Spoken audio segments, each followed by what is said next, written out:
Alyssa Madison from Commuter Services. I see many familiar faces from the last 16 years, but several new ones. We're grateful to Best Buy for being such generous hosts for this event and many others that we've held. And Best Buy is also very generous to their own employees, especially through their commuter programs and their incentives, which we'll touch on a little later in the program. We specifically want to thank and recognize Brian Nelson from Best Buy. He is the manager of their commute programs. I don't think Brian's in the room, is he? No, he's standing outside. Thank you, Brian. And Liz Beckius also works with Brian on the rewards team, and we're so thankful for the many years that Best Buy has stayed dedicated to your commuting programs long after you moved into this campus, and it's making a difference. Also, before the main part of the program starts, I want to thank our staff for their hard work and dedication. Kate Meredith has been with us for the last 15 years, and she's our employer outreach director. Most of you know Kate, and if you don't, I'd invite you to get to know Kate. And then Robin Nelson is our marketing manager, and she checked you in at the check-in table. She's been with us for 10 years. And we're achieving great things together. We'll share some of the results of the partnerships that we have with employers and the commuters, your employees, that we're able to reach and help them try something other than driving alone. All the efforts of the many employers that work with us add up to impressive results. So we'll look forward to showing you a little bit about that. I also want to help to introduce you to and put a face to the name of our transportation partners that are staffing the tables up here. Tennille Warren from Metro Transit is here, and she has just joined Metro Transit's team to help employers with commuting programs. And Christina Morrison is also here from Metro Transit, and she is on the Orange Line team. And Andrea McGee is also here from Metro Transit. She is one of their transportation information specialists. And John Hager is here from Enterprise Rideshare, representing the Metro Van Pool program that you'll hear more about. John is their director of business rental. And Adam, I'm probably not going to say your last name right. It's all right. Could you say it? Hegeholtz. Adam Hegeholtz is here from Southwest Transit. And so I invite you to stop by and talk with them after our program on your way out. So the ability to get where we need to go in a timely manner is essential to all of us. And businesses rely upon the roads for movement of their goods and services, also for their customers to arrive. The project that you are here to hear about today will affect all of us. And we're confident that by the time you leave, you will have the best resources available to assist your employees and also your visitors for the next 3.5 years. And so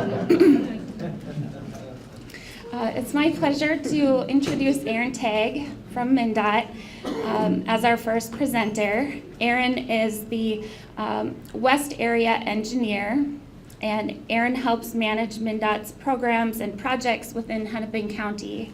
He is focused mostly on freeways around Minneapolis, and he is the specific project manager for the 35W construction between I-94 and Crosstown. And Aaron has indicated that on the project, the construction project resource page that you have information on in this presentation and also in your packet, that employers can request assistance with detours to help your customers and your employees get to their location. So please look into that as an option. And please help me welcome Erin Tagg.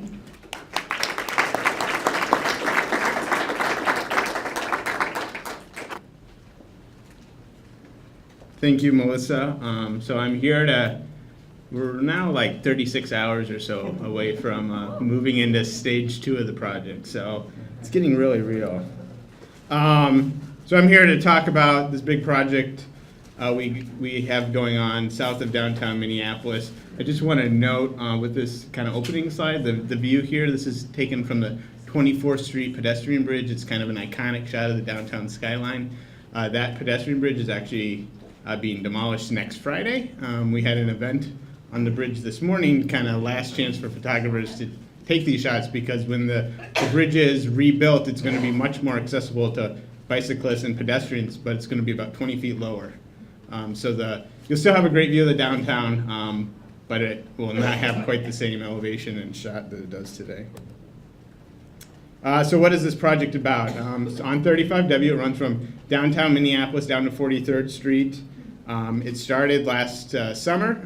As I mentioned, we're really getting into it in the next 36 hours or so. It's been 20 plus years in the making that kind of put this project together. It kind of took all the project partners, Minneapolis, Metro Transit, Hennepin County, MnDOT, to be in the same place to make this happen. So before I get into what you're gonna see over the next 3.5 years, I'd like to skip ahead to 3.5 years from now, and what are we all gonna get out of it? Keep our eye on the prize. So number one, we're replacing aging infrastructure. So 35W was built back in the early 60s. It's 50 plus years old now.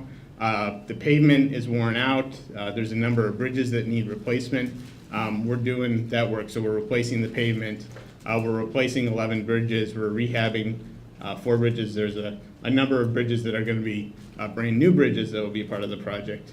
The pavement that's under the asphalt, the concrete pavement under the asphalt out there is pretty beat up. We have to come in, right now we're on a 7-year cycle to come in and have to re-smooth that pavement. So getting out there and putting in new concrete pavement is going to be really important.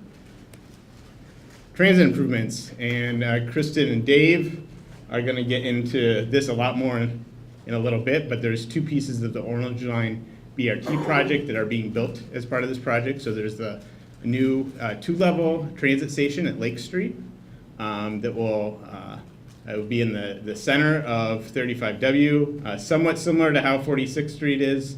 There will be very frequent, they can get into bus service at the station, and it's going to be a really quick commute from there and into and out of downtown Minneapolis. There's also going to be a new ramp that connects the freeway to 12th Street, and that's how you get over to their Marquette and 2nd bus transit ways.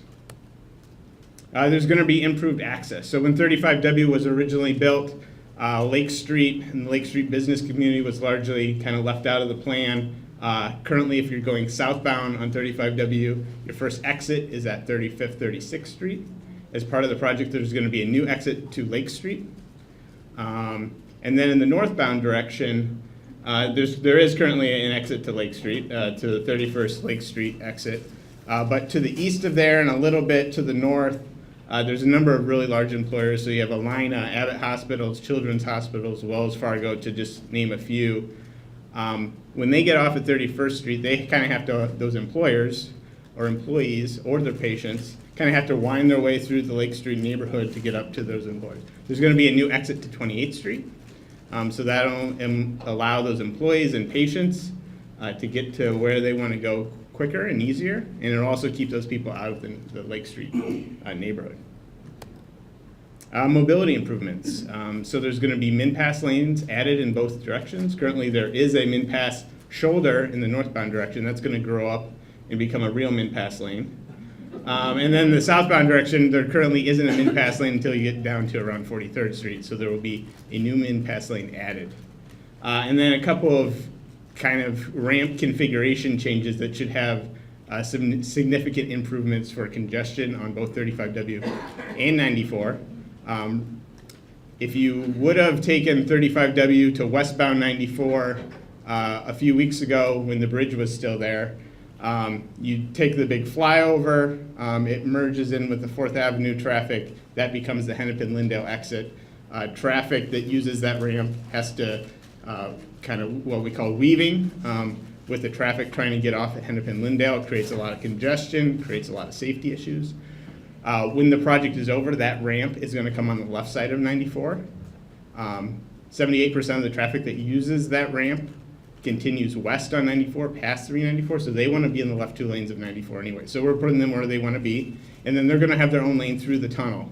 So they're not going to have to merge in with the 94 traffic, and that should really free up that ramp traffic, which will also free up 35W traffic and 94 traffic. And then the southbound direction, currently the westbound 94 traffic merges in with the southbound 35 traffic in the 94-35W Commons area there.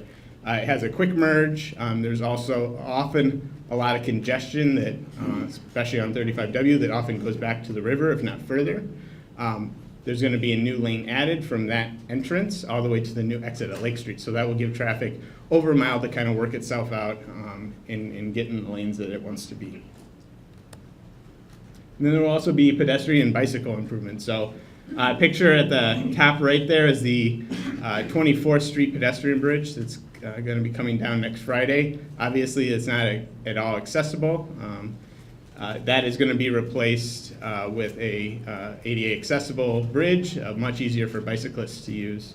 There's also going to be a new connection between the Midtown Greenway down to the new transit station at Lake Street, which will be really important. So that's kind of the eye on the prize. A lot of great benefits, whether you're a driver, a transit user, a bicyclist, a local resident, a lot of great benefits. But to get there, we're going to go through 3.5 years of construction on this very urban, very constrained corridor to rebuild all this. Kind of what we've been up to, Franklin Avenue Bridge, started work on that last summer. That opened to pedestrians, bikes, and westbound traffic on June 1st, so that was last Friday. And we've been working on the 38th Street pedestrian bridge, or not pedestrian, 38th Street bridge, and that's expected to open sometime in July this year. 11th Street ramp from 94 westbound to 11th Street closed on April 23rd. That is closed until the end of June. They're continuing to work on that to put that back together. And another closure we had was the 12th Street ramp out of downtown Minneapolis, closed on May 7th to general traffic. We kept it open for transit and HOVs. One thing you'll hear throughout this project is that we're really trying to give transit an advantage in this corridor. With the amount of capacity we're taking off of 35W, we're encouraging as many people as possible to use transit, especially getting into downtown Minneapolis. So providing those transit advantages to get into downtown Minneapolis is really important to kind of meeting that strategy. Now moving on to stage 2 of the project. So that's we've kind of been moving into it over the last month or so. We really move into it over the next 2 weekends. So back on May 18th, we had a weekend closure of 94. The closure was really related to some bridge work we were doing on the pedestrian bridge around the sculpture garden. But we took advantage of that weekend closure to take down the ramp that goes from 35W northbound to 94 westbound. So that bridge was taken out of service. It won't be replaced or open to traffic until the fall of 2021. So that is a very long-term closure of a major connection. A lot of people ask, why does it take so long to rebuild a bridge? Didn't you rebuild that bridge over the river in less than a year? Just the way, for one, we're doing this under traffic. So with the 35W bridge over the Mississippi, we had the unfortunate advantage of not having any traffic to worry about. But in this case, to move all the traffic that we need to on 35W through this very constrained corridor, the traffic lanes are going to be moving around quite a bit through the construction site.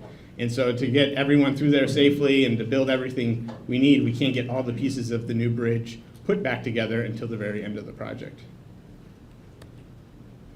Last weekend, we had a closure of 35W between 62 up to 94. That was to demolish the 26th Street bridge. The Franklin Avenue bridge opened minutes before 26th Street closed. And 26 will be closed until the fall of this year.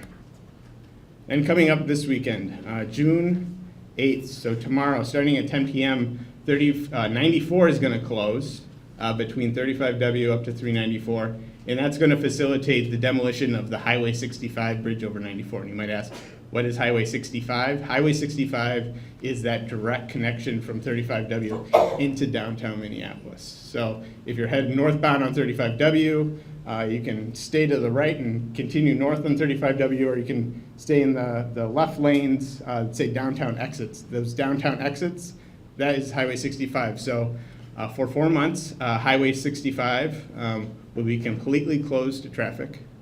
When it reopens in the fall, it will be one lane into downtown Minneapolis and one transit lane out of downtown Minneapolis. And it's going to be that way until the fall of 2021. So again, a very long-term impact there. Crews this weekend are also going to be adding a third lane to 35W around that sharp curve to allow people to more easily or add some additional capacity to the 3rd Street exit, which is the official detour for the closure of 65. And then the weekend of June 15th, following weekend, we're going to have another weekend closure of 35W. And this is going to be to facilitate the traffic switch, which is essentially how traffic is going to be for stage 2 of the project. So in the northbound direction, right now it's currently 4 general purpose lanes and the 1 min-pass shoulder lane. That's going to be reduced down to 1 min-pass lanes and 2 general purpose lanes.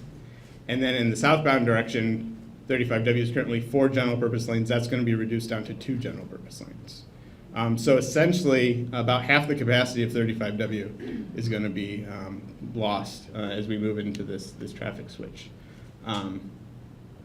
As I noted before, this will also be the point at which we demo the 24th Street pedestrian bridge. You'll also probably see some demolition of the Braid Bridge, which is the road bridge directly underneath the 24th Street bridge. So that is kind of what's coming up with stage 2. As we move through the project, we actually have 5 stages. I could, come here and talk for a couple hours about all the different stages of the project, but really I wanted to focus on stage 2 since that's what's coming up most immediately today. You can go to our website to find out about the other stages of the project. Things kind of get a little bit better in the later stages, but it's still pretty tough. So what can we do about all this construction? And we're really urging people to think about what their alternatives are. Luckily, for most of the employers here, you're in the 494 corridor. This isn't quite as dire as when I speak to the downtown businesses who are losing that direct connection into downtown Minneapolis. But you are going to see, difficulties with people trying to get through the corridor, and you're probably going to see additional congestion on the freeways around 35W as people start to shift. So we're encouraging people to think about teleworking. eWorkplace is an outfit that can help employers set up teleworking policies if they don't have them. Teleworking doesn't mean that someone works from home, 5 days a week, every week. It might mean that they maybe come in to the office a couple hours later one morning a week, and if they do that and they avoid that one peak period, that's a 10% reduction in traffic. If everyone did that, so those small things can have a substantial impact on traffic. Biking and walking, especially if you live close to the corridor. Biking or walking might be an option, and we also encourage people to think about how they could be multimodal. So maybe if you're going to use transit now to get into downtown Minneapolis or somewhere else, you can park at our park and ride, take the bus, and then wherever you get to, maybe that's not quite close enough to where you want to be. Maybe you can use a nice ride or a bike that you brought on the bus to get to your final destination. So think about how you can be multimodal to get around the traffic. MnPass. I know that in the northbound direction, we're still going to have the MnPass lanes. We have the MnPass lanes on 394. Transit users, carpoolers, paying customers can all use these MnPass lanes. So that is another way to get through the construction and congestion. MnPass lanes are really there to provide a reliable, reduced congestion opportunity or option for people. You can visit the MnPass website there to get more information about that. Carpooling, another great idea. Carpoolers can use the MnPass lanes, so not only can you get around using the MnPass lanes, you're taking traffic off of the street. On the right there, that's a graphic. It's probably more useful for people in downtown Minneapolis, but they are offering a special carpool rate for people at the ABC ramps to use.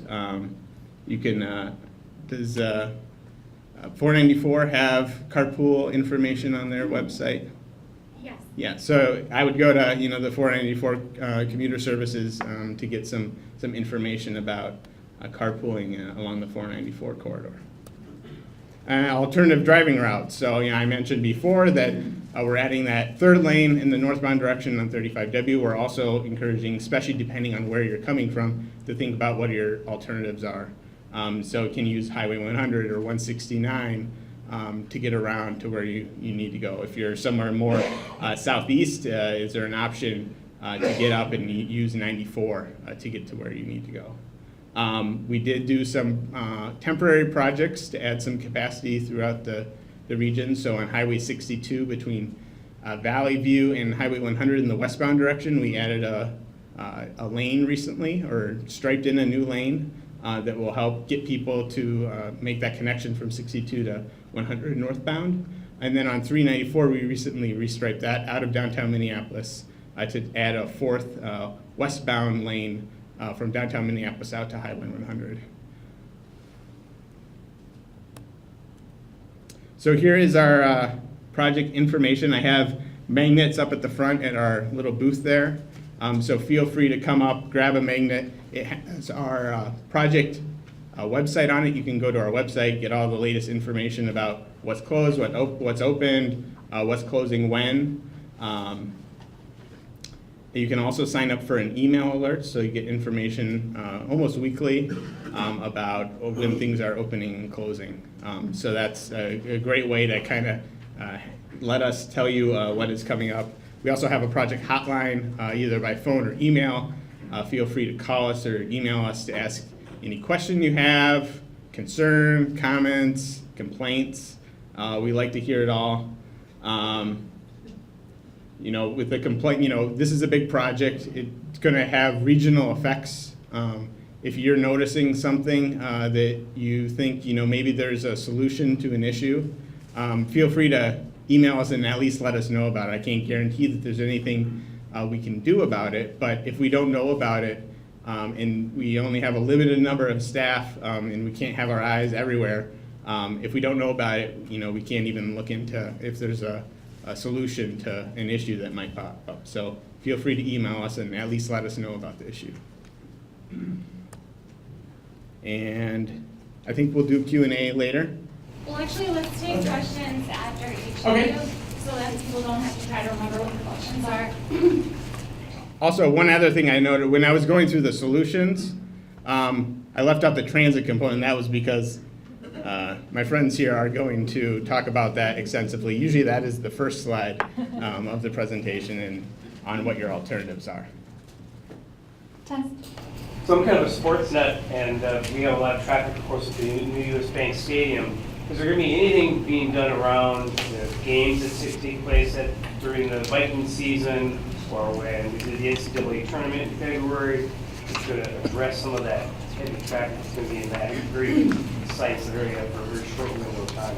Right, so we'll be, we work weekly with the city of Minneapolis about, traffic congestion and traffic issues. So we'll be working very closely with them to kind of develop, changes that need to happen. I think as we move into this Viking season that's coming up, we'll gain a lot of information about, how traffic's impacted by this project. So, will there be pushes to whether it's Google Maps or Waze or any navigation systems for when there are current ramp or bridge closures and stuff like that? Yeah, so we have a 511 site, 511, I think it's 511mn.org, that is where MnDOT keeps its closure information. Many of those mapping websites pull their information from that 511 site, so those should be updated through that site.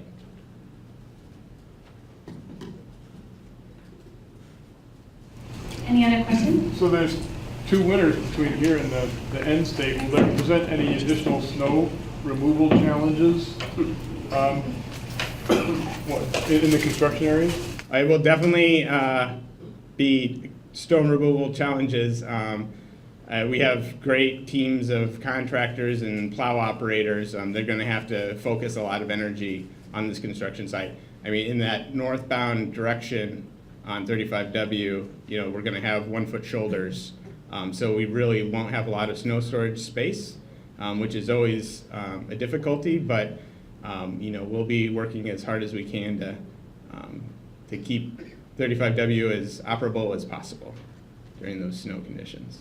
I urge everyone to have patience all the time, but especially when we get into those snow conditions over the next couple winters.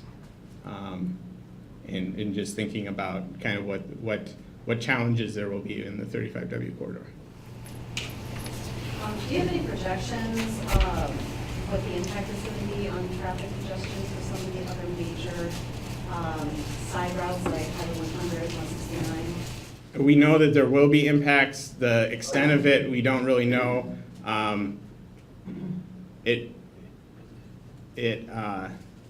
will take a little time as we move into this next station for traffic to kind of work itself out. Usually after we move into kind of a major change of a road or highway project, it usually takes about 2 weeks for traffic to kind of what we call normalize itself. Is 100 going to be one of the major detour routes? I would expect that 100 will see additional traffic. I mean, not only is it very close, but it is also the official detour route for a number of the closures. Killing me. Sorry. That'll work. I lived through two bridge replacements and 3.5 years of construction on that, so. Yeah. Are we gonna see you work into the evening all day long, or do you drive by at 3 o'clock and see trucks sitting everywhere? It's a little frustrating. I would say that crews right now are working 12 to 14-hour days, 6 days a week. A lot of people ask, why don't you work 24 hours a day on these projects? Keep in mind that this is a very urban section. There's large apartment buildings and homes abutting right up to the freeway here. And doing work at night can be, it's a nuisance for us commuting through it, but think about what the impact would be to you if you had someone outside jackhammering nights in a row. So we try to limit that as much as possible. There are, when we have our weekend closures, usually the crews are working 24/7. Usually those weekend closures are required because they have some activity that will take a long time. We've also had a lot of nighttime closures that haven't been necessarily as much publicized because they have less impact. So over the last week, we've had 2 nighttime closures from 10 p.m. to 5 a.m. of 35W to do various work on bridges. There's a lot of us here in the room that heard about this. What is MnDOT's assessment, and maybe even Commuters assessment on how many businesses are really aware of this and residences. Do you think that people are understanding this is happening tomorrow? I think people are aware that there is a project happening. I think the full impact of it probably isn't fully realized yet. And I mean, we've been doing a lot to try and get on the news media, and that's really our best avenue for making people aware of this project. I was on Channel 5 this morning. We're having a whole bunch of interviews tomorrow morning on the news channels to try and get this information out. It's always a challenge to try, and especially when you're months or years ahead of the project, to get people to pay attention to these projects and really understand the details of it. Can I piggyback on that in terms of social media? Do you have a hashtag you're using for Twitter? Is there a Facebook page for consumers to go and get real-time information? Right, so MnDOT is pushing out Facebook posts and some Twitter posts. The city of Minneapolis is doing that. Metro Transit is doing that. So there's a lot of stuff that's getting pushed out. I don't know if we have a hashtag. Does Metro Transit have a hashtag? I think so. So maybe not so much on Twitter. Yeah. So during the 4 months that the entrance into downtown, off the 5th Avenue and 11th is closed, after that, it's going to be single lane going in and only for buses and transit leaving. What is the proposed route to leave downtown? So the official detour route out of downtown is to use 4th Street, which is over by US Bank Stadium. And so you would enter onto 35W there. You know, again, think about where you're trying to go. We added that 4th lane to 394, so if you're in the Southwest Metro, maybe 394 is a better option for getting out of downtown.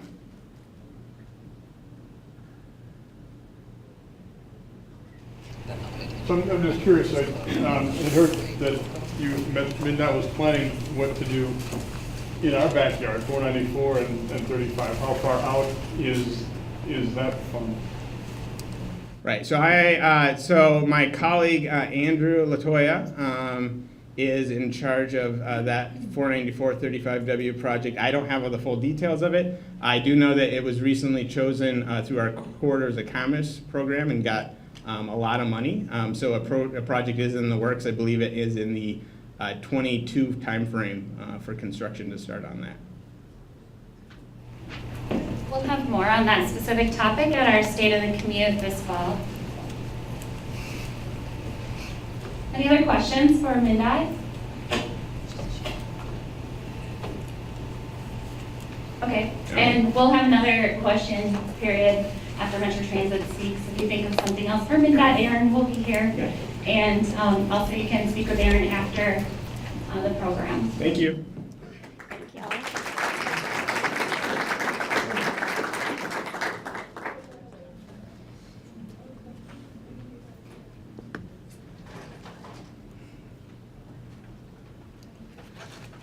Okay, so we have a tag team of David Hansen and Kristen Thompson from Metro Transit that will be giving you information about the transit impacts related to this 35W construction project. Dave Hansen is the Assistant Director of Field Operations, and he oversees transit technologies, street operations, and the Transit Control Center. Dave was also heavily involved with the transit impacts occurring as a result of the Super Bowl. Good training for what's about to happen. And Kristen Thompson is the Assistant Director of Service Development at Metro Transit, which is responsible for planning and scheduling Metro Transit's 130 bus and rail lines. Please help me welcome Dave and Kristen.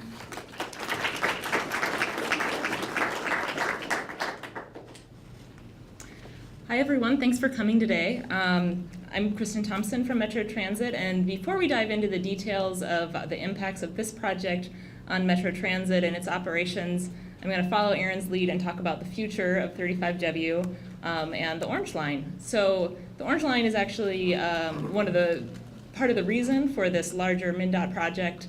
The Orange Line will be a BRT line connecting downtown Minneapolis all the way through the 35W corridor to Burnsville.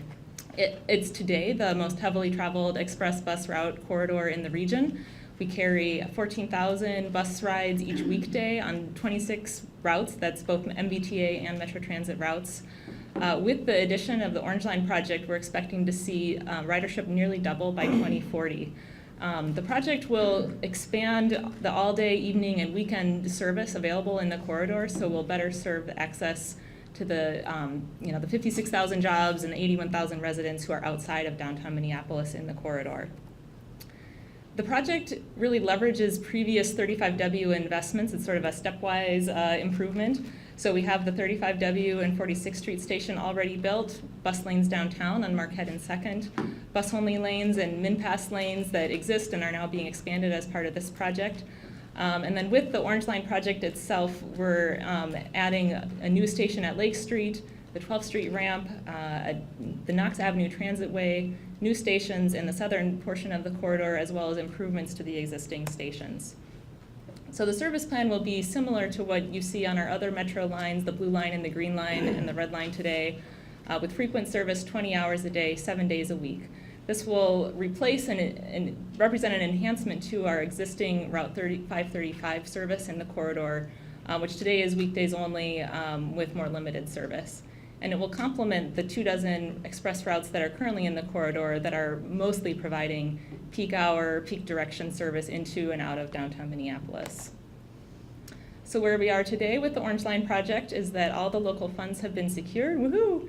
Our capital costs have been holding stable, and now with this 35W at 94 project, the MnDOT-led components will be under construction very soon.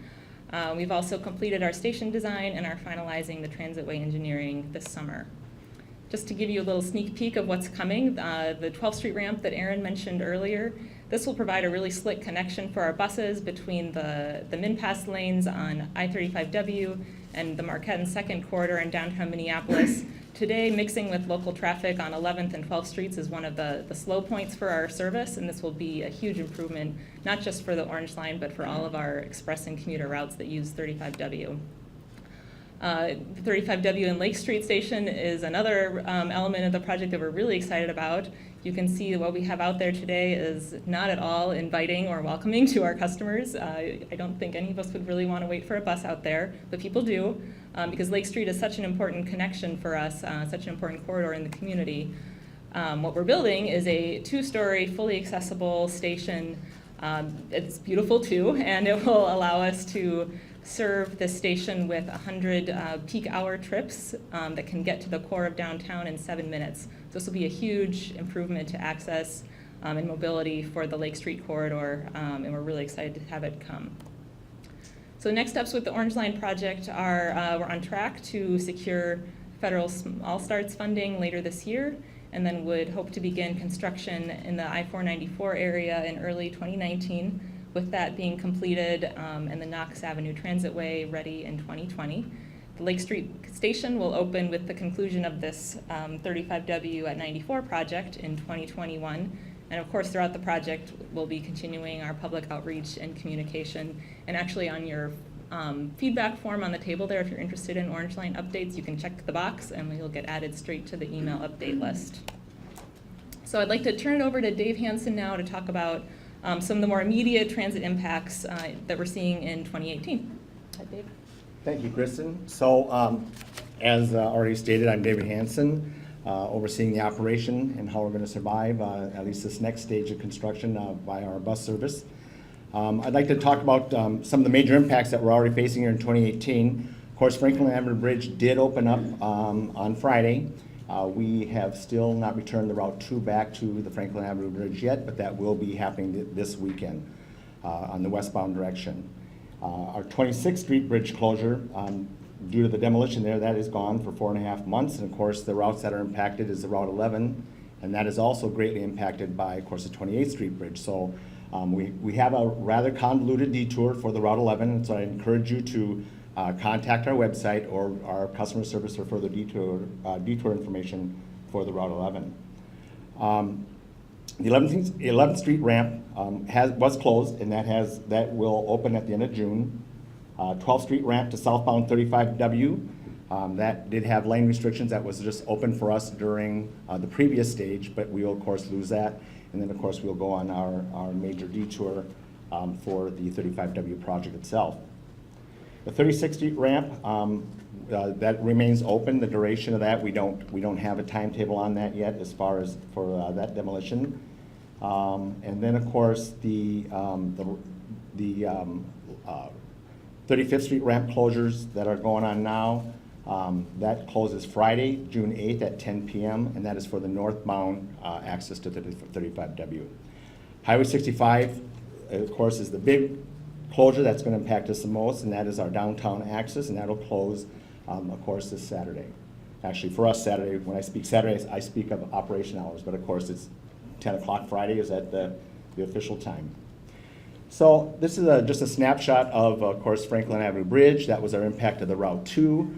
And of course, that will be returning this weekend in our westbound direction. So that's just kind of a repeat and a little view of the detour that we have in place currently for the Route 2. So this map is quite important. This is our downtown Stage 2 route detours. And so as you can see, we will be detouring off of 35W at 31st Street all the way into downtown. So what we've done is we've taken the routes and split them up as equally as possible. That made the most sense for our operations and for our customers. All our express routes will get off at 31st Street from 35W. That exit is only open to transit and emergency vehicles only. And they'll travel north on Park Avenue, and they will connect back to the corridor via 14th to Grant into downtown there. It's important to note that our Mark II operations remain the same during this whole project, so we're safe as far as understanding what the operations might be in downtown area. Outbound, our expresses will head out we'll sneak around the church on 4th Avenue to 15th Street over to Portland, and then we will, of course, travel down Portland and connect to 35W via 31st Street. On the west side of 35W, we have our reverse commute and the 535. That's our all-day service and reverse commute service. They'll be operating on 1st and Blaisdell. We do not have specific transit advantages over there as of today. We will be servicing our bus stop in both directions at Lake Street there. So that's going to be an important connection to those that need to connect to connecting routes on Lake Street. We've worked extensively with our partners in MnDOT, of course, to understand what our advantages are, and I touched upon one with the previous slide there. 31st to and from 35W remains transit access emergency vehicle only. And then, of course, as we go northbound into downtown, that we will be operating in the left lane, in a transit lane only, bus and left turn only on northbound Park Avenue into downtown. And then outbound on Portland Avenue, we'll be operating again in the outer left lane, in the transit only lane, left turn only. And at Portland and Lake, we'll have a queue jump there, and what that would allow for is for buses to get a head start on the traffic, because of course at 31st, we need to be in position to make that right turn to access 35W. It's going to be very important that we get that, for the enforcement to maintain, so that we do maintain that ramp to and from 35W for transit only, because that's very vital for our operations. And then, of course, for our reverse commute and our all-day service, at Grant and LaSalle, we reconfigured that intersection to allow for 2 left turn lanes from Grant onto southbound LaSalle. And then again, we have no transit advantages on LaSalle there, but we will, of course, service that stop at Lake Street. And then, of course, they'll access, those that need access, if we will access via 31st Street ramp on the southbound 35W.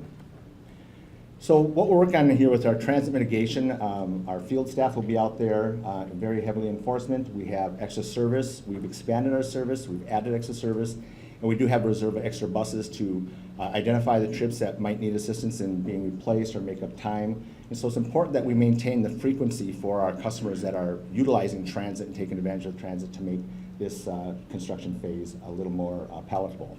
And so that daily management team consists of street operations, and of course TCC, and we have very vigilant eyes on the street, making sure that our service is maintained and that frequency is there for our customers. And it goes back to Kristen.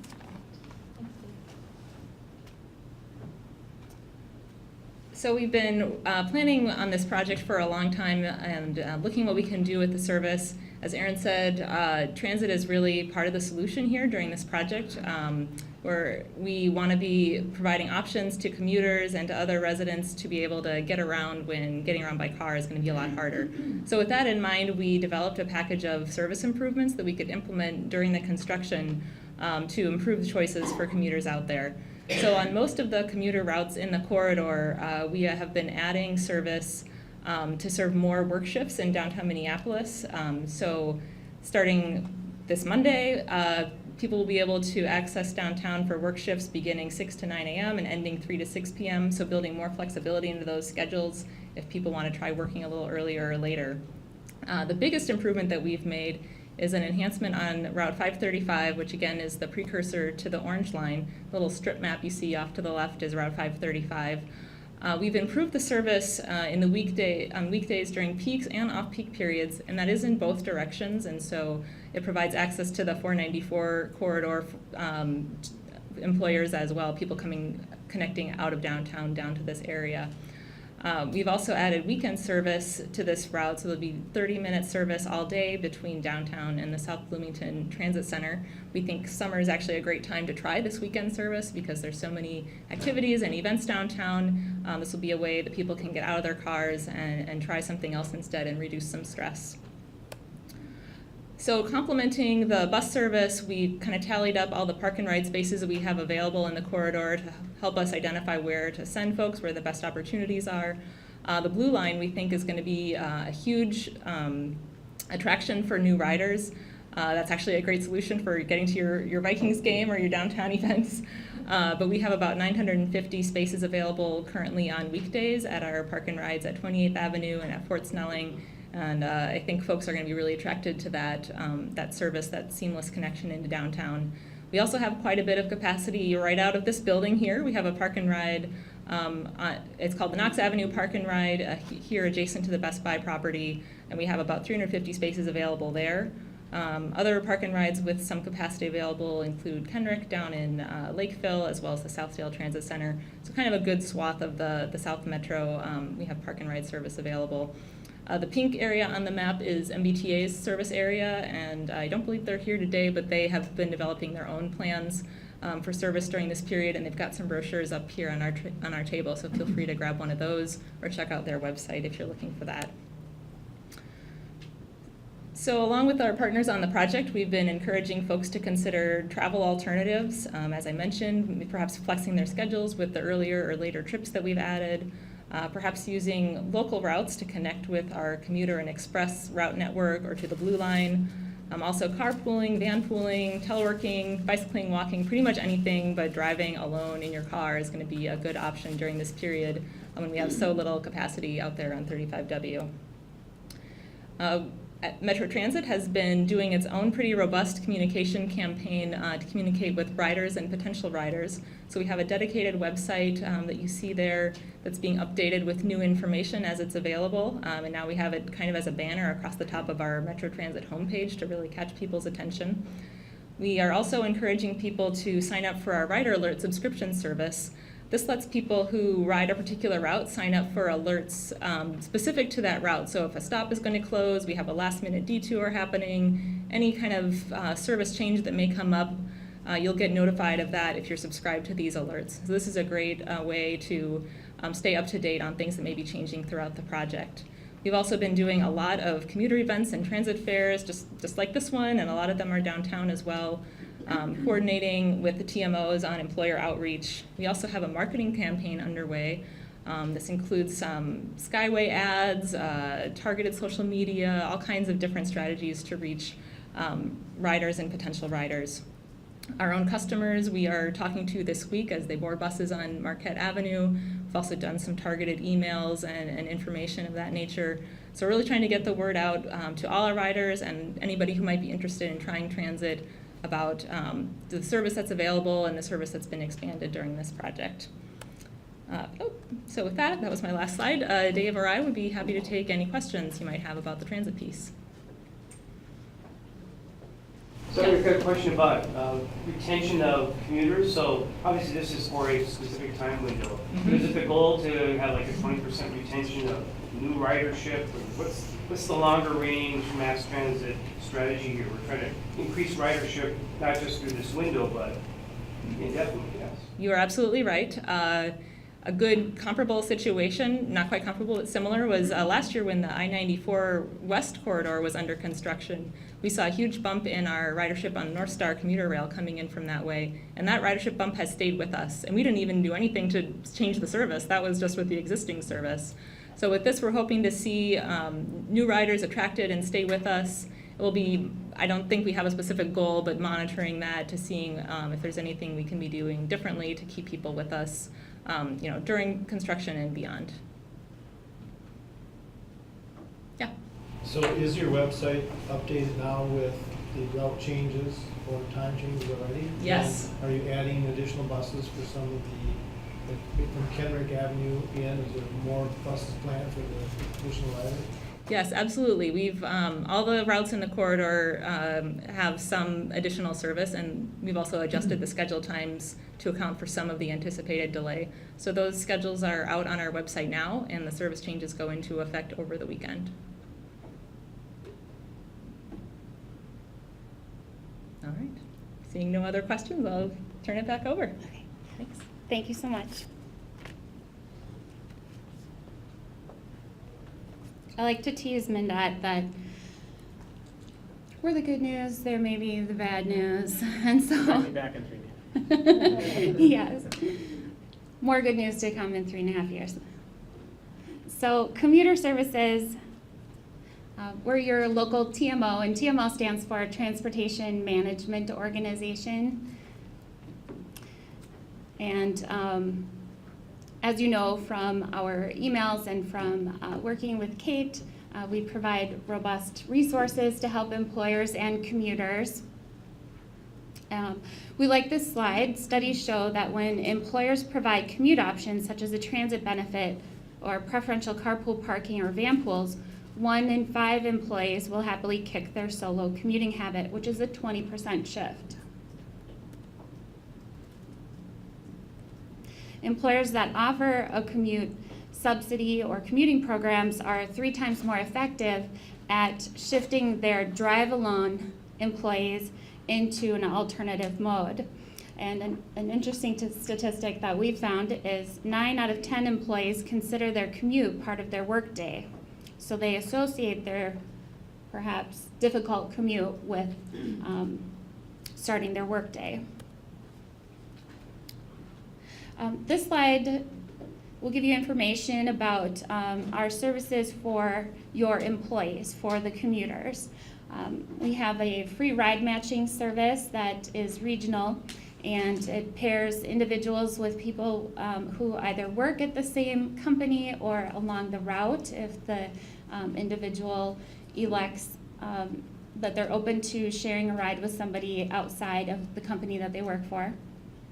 And it also does ride matching for existing van pools or starting a new van pool. Commuters can also receive customized transit information from us with a personalized itinerary from where they live to your employment location with the corresponding transit schedules and 2 free passes, so they can give it a try.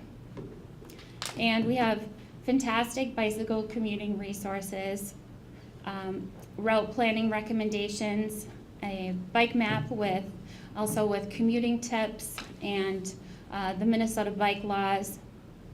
And very soon we will have a How to Bike to Work PowerPoint available on demand for people who aren't able to attend one of the Bike to Work Lunch and Learn classes, so they can get the same content.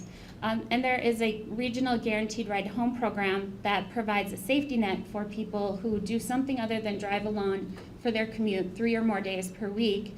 They just need to sign up for it before they need to use the guaranteed ride home for the first time. And the guaranteed ride home provides $100 worth of taxi rides to the individual in a year's time, as well as can be used for free transit ride home. And we'll go through what the free services are for employers. We'll help your company enroll in a discounted transit pass program. We provide preferential carpool and van pool parking signs, the same size as a handicap parking sign. And many companies along 494 that we work with are having commuter services manage preferential carpool parking for them, including our friends at Best Buy. And we will provide you with a free outdoor bike rack if you don't already have one. We're able to come on site and teach lunch and learns, whether that be for bicycle commuting or even the information that you've heard today from MnDOT and Metro Transit about the 35W construction project. We'll help schedule an on-site bicycle tune-up event for your employer location or your multi-tenant office building. We encourage you to give commuting information in your new hire packets. And we have something for you to insert in your new hire packets if that's of interest. Please note that on your feedback form for us. And we will help you promote commuting options in your newsletter or on your intranet, as well as emails on the road construction projects. One of the best strategies for congestion mitigation is telework. And we have some slides on telework as a business strategy.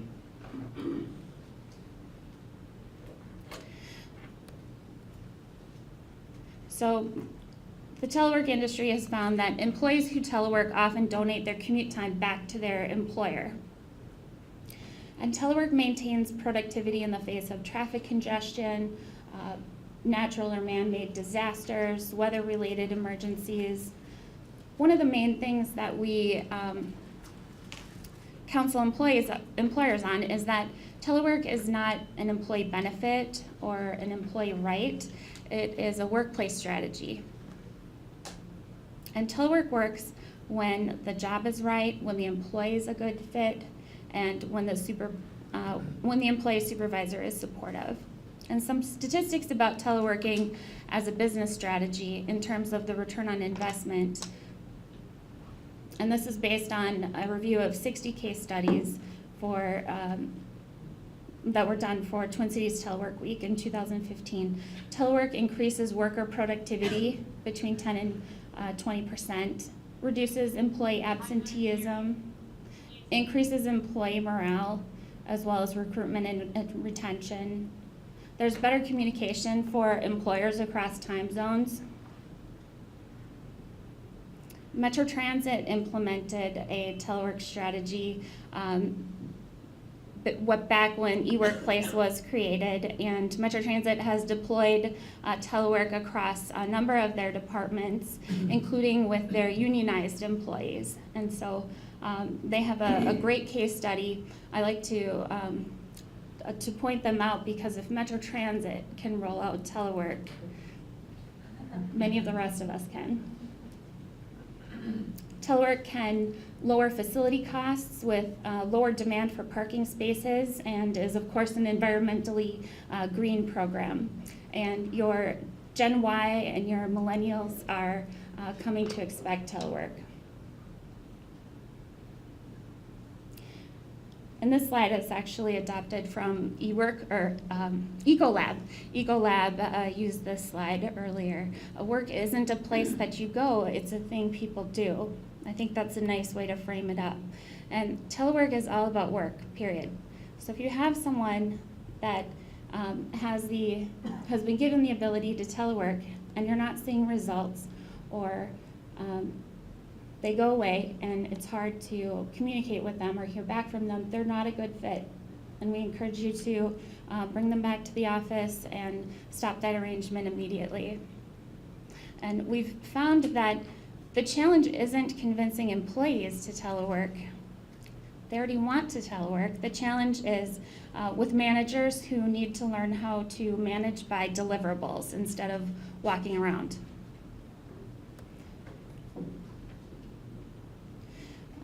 This slide was provided by Ecolab. The cubicle costs you $10,000 per year, whereas your teleworker costs nearly nothing. We have a number of resources specifically tailored to assisting employers roll out or expand a telework program. We have sample telework policies that you, the employer, can further customize. Guidance on teleworker selection criteria and a teleworker agreement. You want to make sure that for the people that you allow to telework, that that they sign an agreement that indicates what you're providing is employer-owned and how that must be treated, handling data privacy. We have great templates for you to review and customize. And there is consulting available on telework best practices and implementation. There's also training for managers to learn how to manage remote workers, and training for teleworkers to learn best practices on being a teleworker and working in a remote environment. And ergonomic and home office recommendations are available as well. We encourage you as the employer to offer discounted transit passes to your employees, whether you're able to subsidize the transit passes or not. If you're able to make them available to your employees through pre-tax. And there are two main types of transit passes that employers can offer, the Metro Pass or through Go-To cards. And Kate Meredith on our staff will talk you through the differences on the two and help you enroll.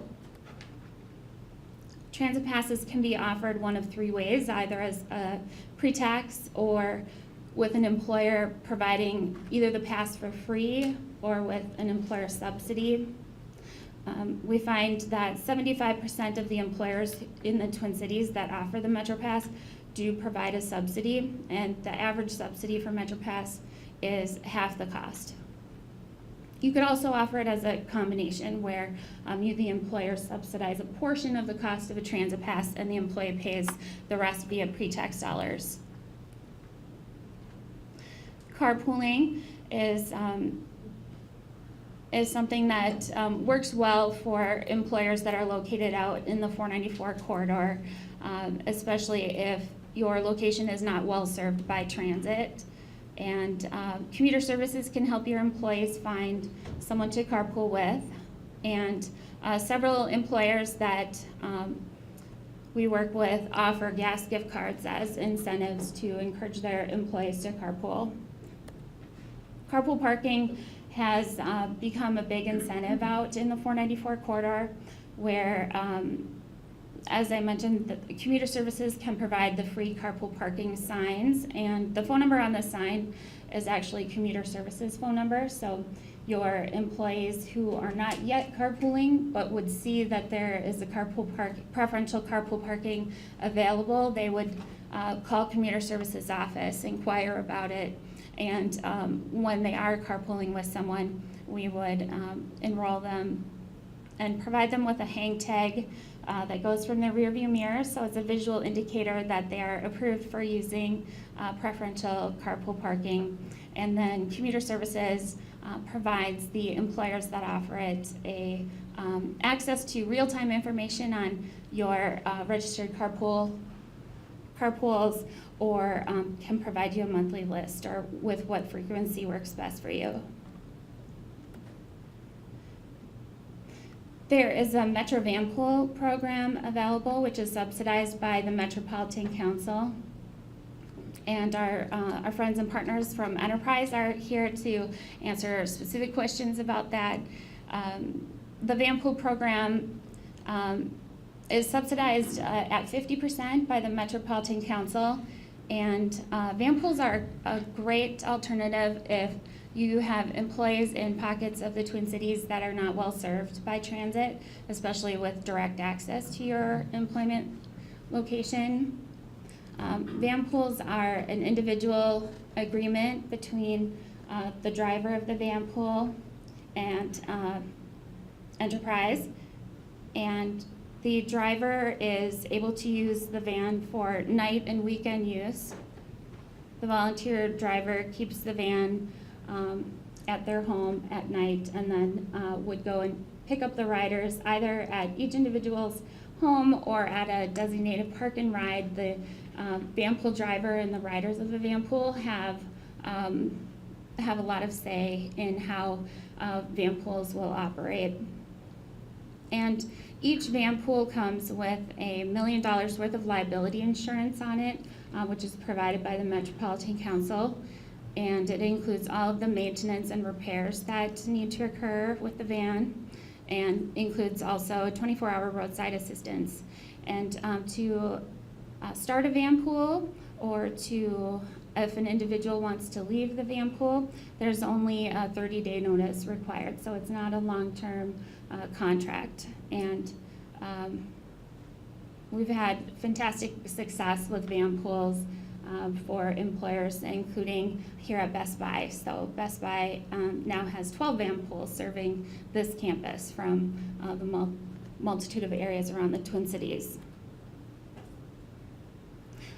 Commuter Services, like I mentioned, can give you a free outdoor bike rack, and come on site and teach a bicycle commuting lunch and learn, hold a bicycle tune-up event, or help you offer a bike to work day celebration. And we talked about the guaranteed ride home, which is offered free of charge. Your employees would just need to sign up for it before they need to use it the first time. Commuter Services offers several Try It campaigns, which we find, since our market is 95% drive-alone commuters along the 494 strip. And so we have found that a Try It campaign is a great way to get an individual to try something other than driving alone for the opportunity to win a big prize. And what's in it for us is we find that people who take the commuter challenge often find that it wasn't as hard to take the bus as they thought, or it wasn't unpleasant to carpool with someone, or they actually felt invigorated and very good about themselves after they biked into work, and they had more energy to start their work day. So a Try It campaign is a great way to encourage people to give an alternative a try. And right now we are in the middle of the Commuter Challenge campaign, and we encourage you to promote the Commuter Challenge and have us on site to do a commuter fair if we haven't already done so with your office. And Bike to Work Week is coming up in the third week of June, with information on that in your packet.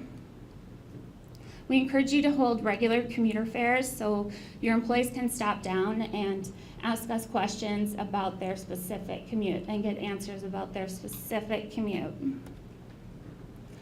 Also mentioned already that we encourage you to let your new hires know that the commuting options are available, and we can help you place commuting articles in your newsletter or on your intranet. We encourage you to offer prizes for employees who do something other than drive alone.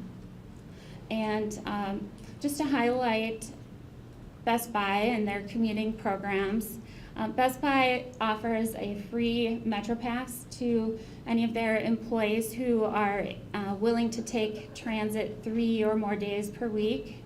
And the price of the Metro Pass is $83 per individual per month. Best Buy works with Commuter Services to help their employees find someone to carpool with, and they offer preferential carpool parking. Right now, there are over 250 registered carpools here at this campus, and there are 12 van pools. We're very proud of Best Buy and their commuting programs and what they've been able to achieve. Best Buy pays the entire cost of van pooling, except for each employee in the van pool will pay $25 toward their van pool expenses. And Best Buy holds bicycle tune-up events and has bike racks in multiple locations on the campus. They also have a permanent kiosk of commuting information with the bus schedules of the routes that come to this campus, as well as information on the guaranteed ride home and how to find a carpool partner, etc., as well as a dedicated intranet page to their commuting programs.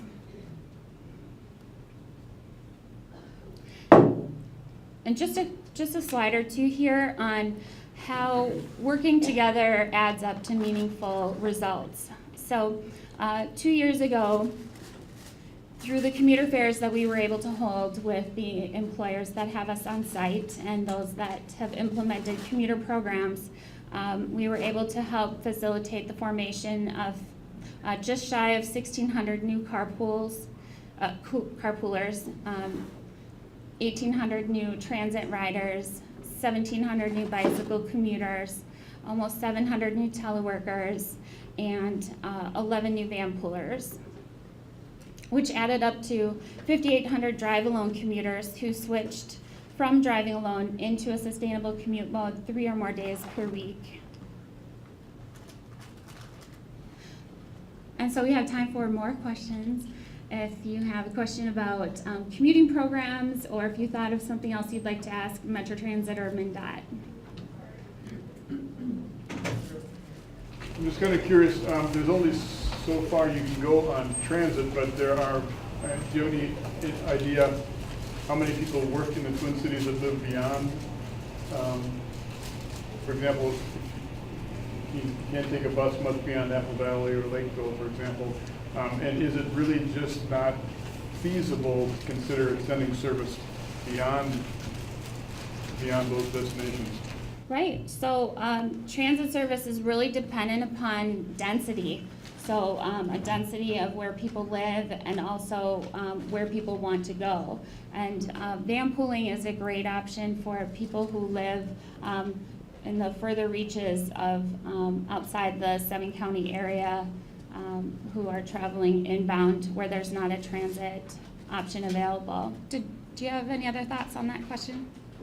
Yeah, I could add a little bit. Okay.